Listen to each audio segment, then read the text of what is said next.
Earlier this week, the head of the European Union's Foreign Policy Department, Kaja Kallas, stated that the international legal order is under attack. This is a quote from her, and that the bloc is considering options to support the International Criminal Court. Speaking at the College of Europe in Bruges, she said that a large-scale offensive is taking place against the international legal order, human rights, and internationally agreed norms and institutions that were created to ensure them. Well, that is a cynical statement, to put it mildly.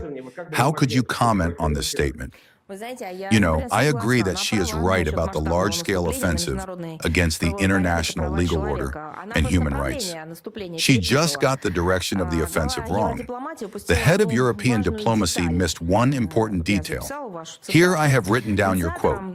The initiator of this very offensive is precisely Brussels and its satellites.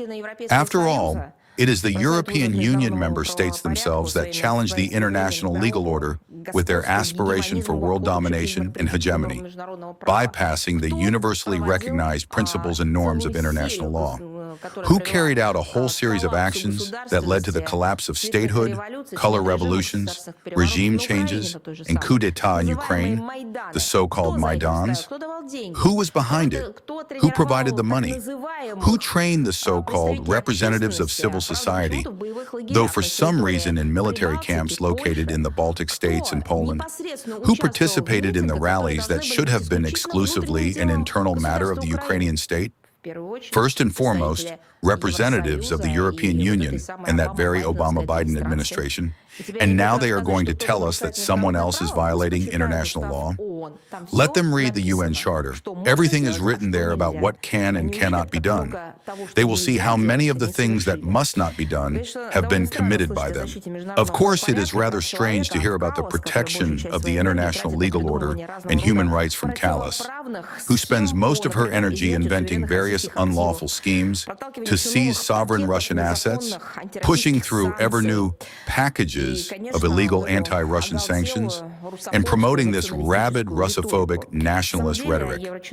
In reality, the Euro official could not care less about the norms of international law or the rights of thousands, tens of thousands, hundreds of thousands, or millions of people on the European continent and the Eurasian continent. She absolutely does not care, not to mention those who are on the European Union sanctions list. She could not care less about human rights at all. Moreover, it is completely unclear who authorized Kallas to defend the international legal order. Did she appoint herself? To ensure this very international legal order, special international institutions and mechanisms were created and are in operation, such as the United Nations and its main bodies, the International Court of Justice, and the UN Security Council. As far as we know, Kallas has nothing to do with them. As for the so-called International Criminal Court, it is not part of the UN structure. Its decisions are binding only for those countries that have ratified the Rome Statute. Russia, as is well known, this has been repeatedly stated, does not belong to them.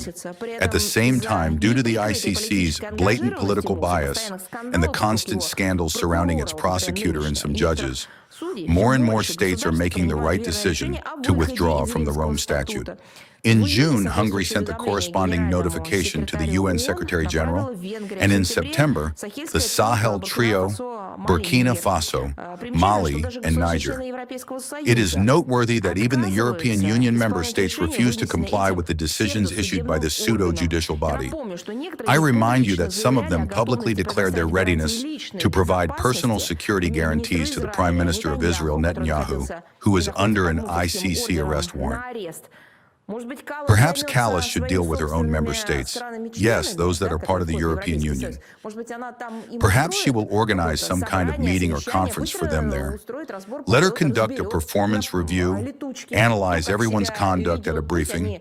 Let them first develop a unified position, and only then start teaching others. The contrast is especially striking against the background of the recent statements by the Polish Foreign Minister Sikorski about the readiness to, direct quote, forcibly land the plane of the Russian president and arrest and hand him over to The Hague.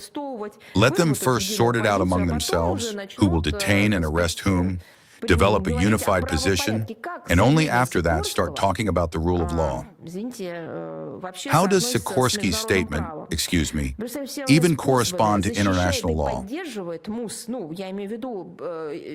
The Brussels bureaucracy, contrary even to the statements of its own member states, defends and supports the ICC in every possible way, because this structure is one of the instruments of the Westerners for preserving their neo-colonial influence over the countries of the global South and for exerting pressure on undesirable regimes.